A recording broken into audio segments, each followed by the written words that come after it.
ఏం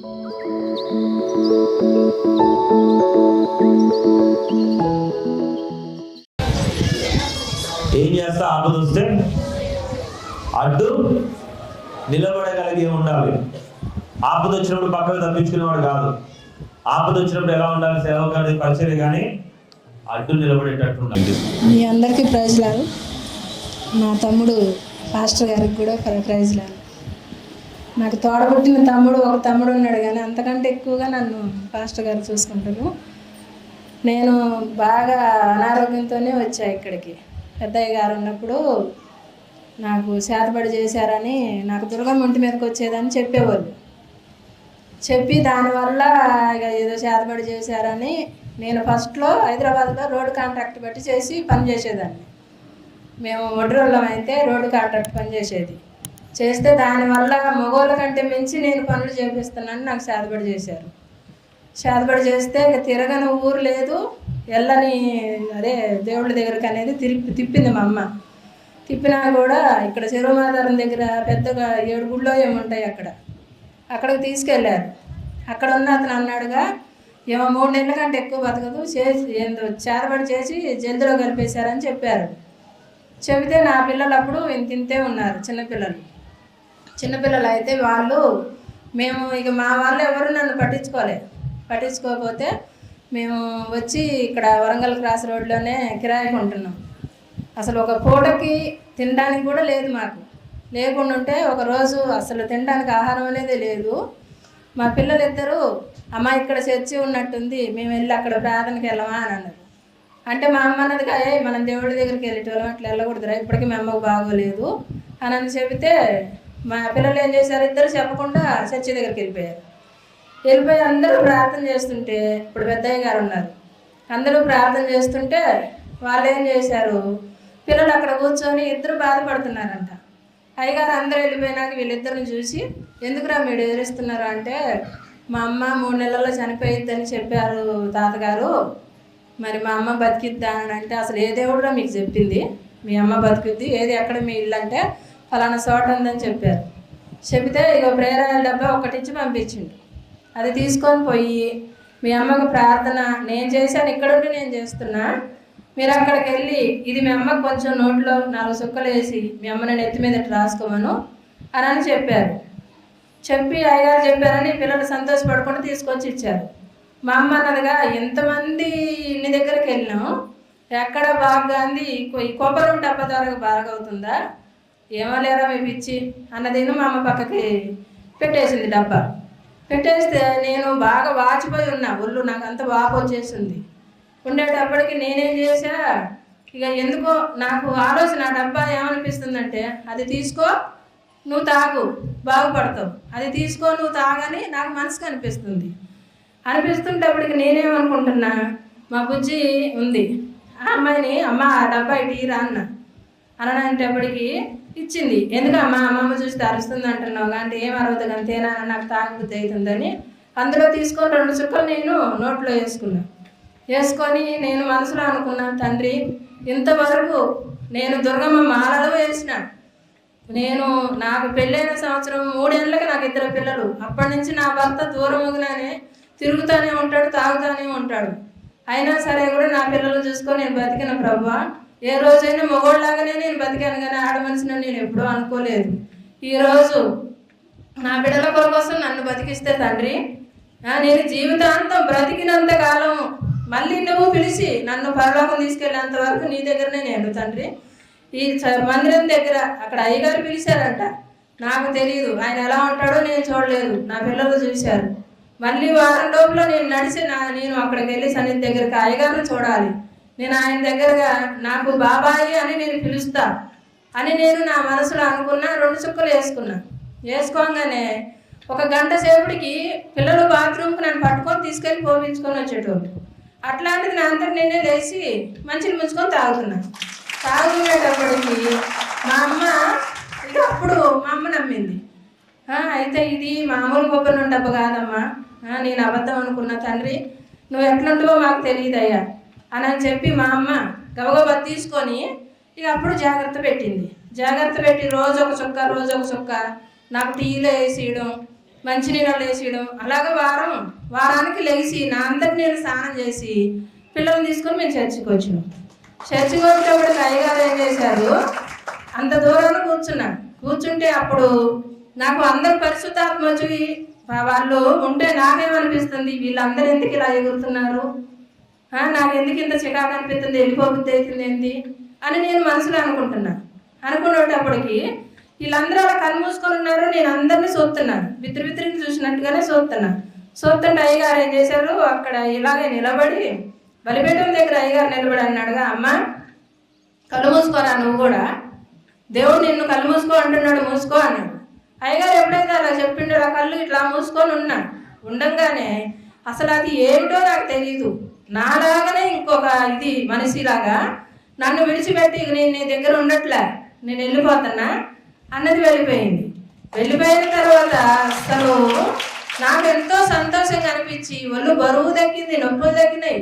అయ్యగారు అందరూ వెళ్ళిపోయిన తర్వాత అయ్యగారి దగ్గరకు వచ్చానా, బాబాయ్ నేను అయ్యగారు అంటే నాకు రావట్లేదు, నేను బాబాయ్ అనే పిలుస్తున్నా, మరి నాకేంటంటే అమ్మ బాబాయ్ అన్నా ఒకటే అయ్యగారు అన్నా ఒకటే, నువ్వు నాకు బిడ్డలాగా నా దగ్గరకు వచ్చినావు, నువ్వు బాగుంటావమ్మా, నీ బిడ్డలు బాగుంటారు, నువ్వు బాగుంటావు, నీవు ఏమని కోరుకుంటున్నావు చెప్పు అంటే నేనుండన్నా బాబాయ్, నేను ఇక్కడ ఉన్నంత కాలం ఈ జీవితం నేను బతికినంతకాలం నా బిడ్డల కొరకే బాబాయ్, నన్ను చేసుకున్న భర్త నేను నాకు మొగుడుండి కూడా ఇప్పటి వరకైనా సరే కూడా నేను మొండదానిలానే బ్రతుకుతున్నా, ఆయన ఉన్నాడు బతికే, కానీ నాకు నా బతుకు మీద విరక్తి పుట్టినట్టుగా నా బిడ్డలను చూసుకొని నేను బ్రతుకుతున్నా, బతికినంతకాలం నేను దేవుడి కొరకే.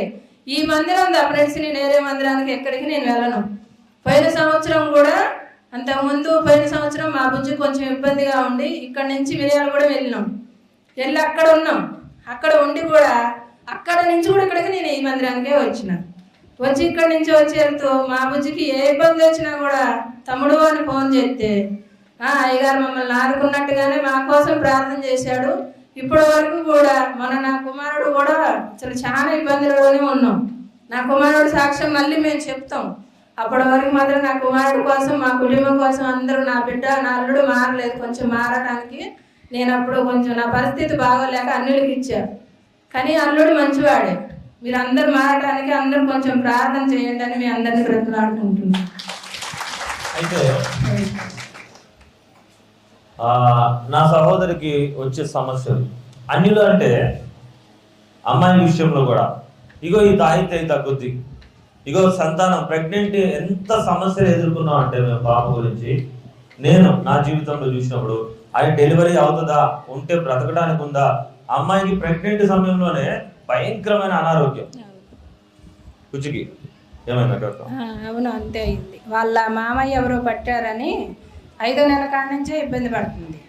అమ్మ నాకు ఎవరో కనబడుతున్నారు అని అంటే రామ్మ మరి మామయ్య రమ్మంటున్నారు అని చెప్పానంటే వచ్చారు. వచ్చిన తర్వాత అయ్యగారు ఆ రోజు మా ఇల్లు చూడడానికి వచ్చిండ్రు. వస్తే మేము చిన్న గుడి చేసుకొని ఉన్నాం, మేము కొనుక్కున్న ఫ్లాట్లో గుడి చేసుకొని ఉన్నాం. అసలు అంతకుముందు సాక్ష్యం కూడా అయ్యగారు ఇంకా అసలు నాకు చెబితే తీరేది కాదు. మేము ఈ సన్నిధికి వచ్చినాక ఎంత మంచి మేలు జరిగినాయో మాకు. కానీ తండ్రి మాకు ఎప్పుడూ తోడయ్యే ఉంటున్నారు. బాబాయ్ ఉన్నన్ని రోజులు కూడా మాకు బాగా తోడుగానే ప్రతి ఒక్క మాట చెప్పారు. ఇప్పుడు తమ్ముడు కూడా నా తోడ పుట్టిన నా రక్తం పంచుకొని పుట్టకపోయినా కూడా నాకు అంతకంటే దేవుడిచ్చిన తమ్ముడు కాబట్టి నాకు ఎంతో ప్రేమగా ఏ ఇబ్బంది వచ్చినా తమ్ముడు నాకు ఇబ్బంది వచ్చింది అని అనగానే బుజ్జి గురించి కూడా అసలు డెలివరీకి మేము తీసుకెళ్ళాం. మంచి కరోనా టైం డెలివరీకి తీసుకెళ్తే నాకు ప్రార్థన చేస్తున్నా కానీ అసలు ఏమనేది తెలియట్లా. నేను అయ్యగారికి ఫోన్ చేసి చెప్పకపోయేటోడికి అయ్యగారి ప్రార్థనలో కూర్చుంటే ఏందో అన్న ఆలోచన, ఏందో అక్క పిల్లని హాస్పిటల్ తీసుకెళ్తాంది చెప్పలేదు అని చెప్పి అయ్యగారే ఫోన్ చేసిండ్రు. ఫోన్ చేసి నా ఫోన్ కలవట్లేదని పిల్లగాడి ఫోన్ చేసిండ్రు.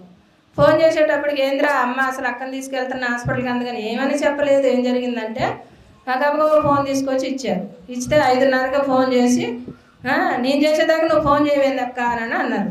అంటే తమ్ముడు నాకేం అర్థం కావట్లేదు అయ్యా, పిల్ల బాగా ఇబ్బంది పడుతుందంటే బుజ్జికి ఈ ఫోన్ అని అన్నారు. బుజ్జికి ఫోన్ ఇస్తే మామయ్య నేను బాధపడలేకపోతున్నా మామయ్య అని ఏడిసింది. అమ్మ ఏడవకురా, దేవుడిని తలుచుకో, నీకు మంచిగానే డెలివరీ అవుతుంది, దేవుడిని తలుచుకో అని చెప్పారు. చెబితే సరేనా అనుకోని బుజ్జి అలాగే ఇబ్బంది పడుకుంటానే డెలివరీ మంచిగానే అయింది. పాపం తీశారు. తీసినాక ఒక పిడుసులాగా వచ్చింది పిల్లకి. పిడుసులాగా వచ్చి నాకు ఏం చేయాలో అర్థం కాక ఏసయ్యా నువ్వే ఉన్నామని నేను మొత్తుకుంటున్నా. వాళ్ళేమో ఎటోళ్ళు అటు ఉరికారు.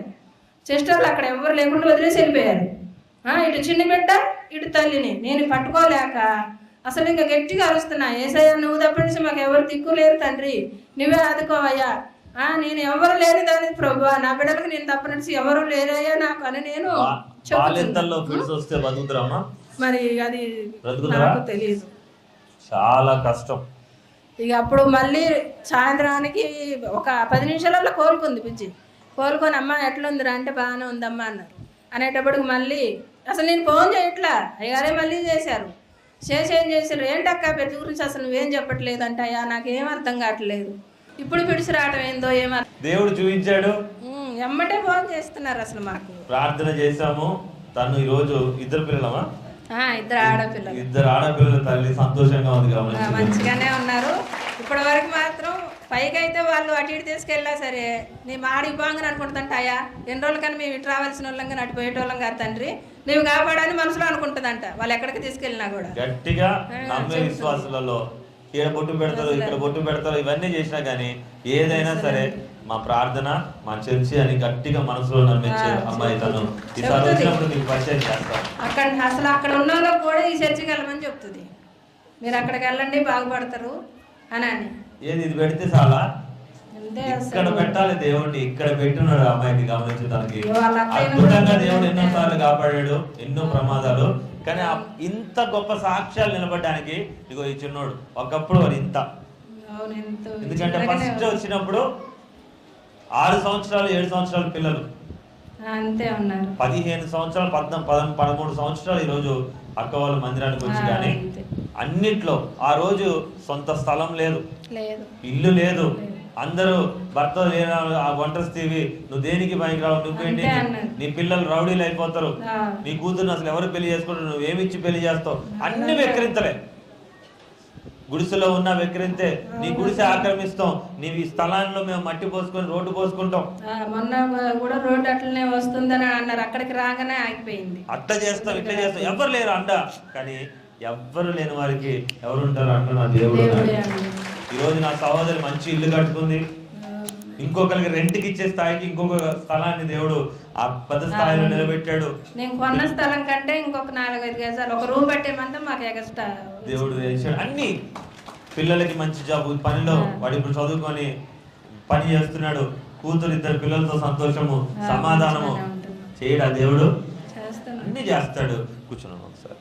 అక్కకి మొన్న చెప్పారంట డాక్టర్లు, ఏమని అంటే నీ డిస్కులు అసలు పని చేయదు, ఇక్కడ నుంచి ఇక్కడ వరకు ఇంకా నువ్వు పని చేయలేవు, పడుకోవటం అంతే, కదలకుండా ఉండాలనేసి అన్నారు. మంచం మీదే ఉండాలి. ఏం చేయాలి, రోజు నెత్తి మీద మీరు చూడడమా పని, ఈ స్లాబ్ అంతా పోయాలంటే తను రోజు కూడా నెత్తి మీద బొచ్చు పెట్టుకొని కష్టపడాల్సిన మనిషి. ఈ వయసులో ఎప్పుడు కాదు. నేనేం కోట్ల కొద్ది ఉంది అని చెప్పట్లా, రూపాయి లేదు. నేను అందుకే చెప్తాను, ఎప్పుడైనా నా అక్క అని చెప్పుకుంటే కోటీశ్వరుడిని బాగా డబ్బున్న వాళ్ళని చెప్పుకో, నువ్వు అది కాదు, ప్రేమ ఉన్న వాళ్ళని చెప్పు నువ్వు అక్క అని, అప్పుడు గొప్పవాడు. అదే నిజమైన దేవుడి ప్రేమ. ఏమైనా పోతే అంతమంది పడే ఒక 4 పడేయడానికి సరిపోదా? నాకు దేవుడు లక్షలు కోట్ల కొద్ది ఇస్తాడు, ఆ విషయంలో బాధ లేదు. ప్రేమ ఉన్నవాళ్ళు, డబ్బున్న వాళ్ళు కాదు. ఎవరు ప్రేమ ఉంది ఇక్కడ, మంచి ప్రేమ. మేము 15-13 సంవత్సరాల నుంచి కూడా అక్క తమ్ముడు, నేను పాస్టర్ గారు కాకముందు నుంచే. అక్క ఏమన్నాడు అక్క అంటే, డాక్టర్ నడువులు పడిపోయినాయి. అసలు మొన్న నేను బాగా భయపడి మొత్తం పిల్లగాడు ఏడుచుకుంటా అన్నీ దాంట్లో సెల్లో పెట్టి మామయ్య అమ్మెట్లంట నాకు భయం అవుతుంది అలా అంటే, ఇంతవరకు ఇప్పుడు నెల రోజుల నుంచి నేను బాధపడుతున్నా కూడా మా వాళ్ళు ఎవరైనా నీకు ఏమైందని అడిగిన వాళ్ళు లేరు. కానీ నాకు అయ్యగారు ప్రతి మాటలో కూడా ఒక్కోసారి ఫోన్ చేయకపోయినా మెసేజ్ పిల్లగాడికి పెట్టి అమ్మెట్టుందిరా అని అడుగుతుంటే నాకు అసలు ఆ సంతోషం చాలనుకుంటున్నా. నాకు ఇంకెవరు మాట్లాడకపోయినా నాకు ఏ ఇబ్బంది లేదు. నాకు ఇంతమంది ఉండంగా నా వాళ్ళు నాకు మాట్లాడకపోతే నాకు ఇబ్బంది ఏముంటుంది అని నేను ఇక అంతే సంతోషపడుతున్నాను. ఆ దేవుడు ఉన్నాడు, మీరు అందరూ ఉన్నారు. నాకు నువ్వు మనసులోనే ఉండాలి, అంతే, మనసులోనే బతకాలంటే అక్క వాళ్ళెవరు చెప్పడానికి, ఇదే ఆ రోజు ఆ మాట అన్నారు. అక్క వాళ్ళెవరు చెప్పడానికి, నువ్వు ఏమి వద్దు, ప్రభు నిన్ను స్వస్థపరుస్తాడు. ఏ నూనె అయితే మొట్టమొదటి నిన్ను బతికించిందో అదే నూనె ఈ రోజు మళ్ళీ మా అక్కను పనిచేస్తున్నట్టు నిలబెట్టి తన కుమారుడు కూడా దేవుడు మళ్ళీ తన జీవితాన్ని గుర్తు చేస్తున్నాడు. ఈ కుటుంబాన్ని మనం ఆశీర్వదించబోతున్నాము. ఈ సంవత్సరం నుంచి మళ్ళీ 2 సంవత్సరాలు తిరిగే లోపు దేవుడు ఇంకా బలంగా వాడు నిలబెట్టబోతున్నాడు. చూద్దాం. దాన్ని ప్రార్థన చేస్తాం. అందరం చేతులు ఎత్తి ప్రార్థన చేద్దాం. మహాపరిశుద్ధ తండ్రి గొప్ప దేవుని నేను ఈరోజు నేను ఈ పరిశుద్ధ ఆత్మతో సంఘము ప్రార్థిస్తుండగా సంవత్సరాల కొద్ది ప్రభు తండ్రి మందిరానికి ఎందుకు వెళ్తారని వెక్కిరించిన వాళ్ళందరి ముందు ఈ రోజు ఆ మందిరమే మీరు నిలబెట్టింది, ఆ మందిరమే మీరు రక్షించినది. మంచము నుంచి, భయంకరమైన దుష్ట శక్తుల నుంచి, ప్రభావాల నుంచి, అనారోగ్యాల నుంచి, శోధన నుంచి పరిశుద్ధ ఆత్మ వీరికి ఒక బంధమును ఏర్పరిచి నిలబెడుతుందని సరే ఆ యొక్క సాక్ష్యంలో వీరుండే భాగ్యము దయచేయమని యేసు నామములో అడుగుచున్నాము తండ్రి. ఆయన రానున్న 2 సంవత్సరంలో నేను చూడాల్సిన అతి శ్రేష్టమైన ఆశీర్వాదములు తండ్రి బిడ్డ ద్వారాను నేను నా సహోదరి జీవితంలో నేను చూపించమని అడుగుచున్నాము తండ్రి. ఆమేన్. మీరు చూస్తారు 2 సంవత్సరాల తర్వాత ఈ కుమారుడు ద్వారా దేవుడు ఇంకో గొప్ప కార్యం చేయబోతున్నాడు వాళ్ళ కుటుంబాలు. ఇంకొక మాట మర్చిపోయినా, మా ఊళ్ళో కొత్త పాస్టర్ వచ్చి ఉన్నారు. ఆయన ఏమంటారు మాట్లాడితే, చక్కా నీకు అక్కడికి వెళ్తే నువ్వేం కలిసి వస్తుంది, ఏం కలిసి వస్తుందంటే నేనుండను అక్కడ కలిసి వచ్చినాక నాకు ఇవన్నీ కలిసి వచ్చినాయా, ఇంతకంటే ఇంక నాకు ఏం కావాలో చెప్పాను. అక్క నువ్వు ఒక్కదాని వస్తే 20-30 మంది వస్తారు అక్క నా చర్చికి రారాదు అక్క అని ప్రతి సంవత్సరం వచ్చి బతిలాడతాడు. కనబడ్డప్పుడల్లా బతిలాడతాడు.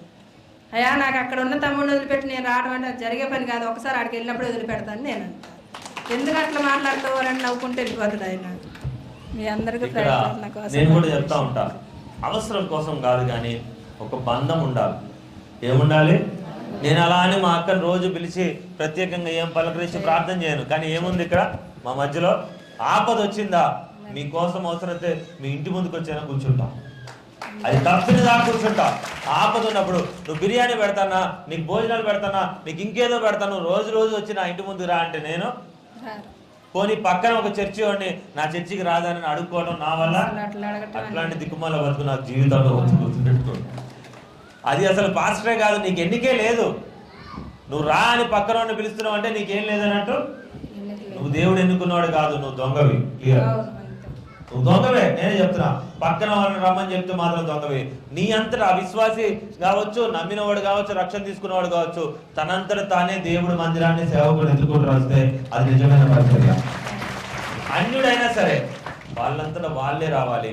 అక్కడ దేవుడు ఉన్నాడు, కార్యం చేస్తాడు అని గమనించి దేవుడు చేస్తూ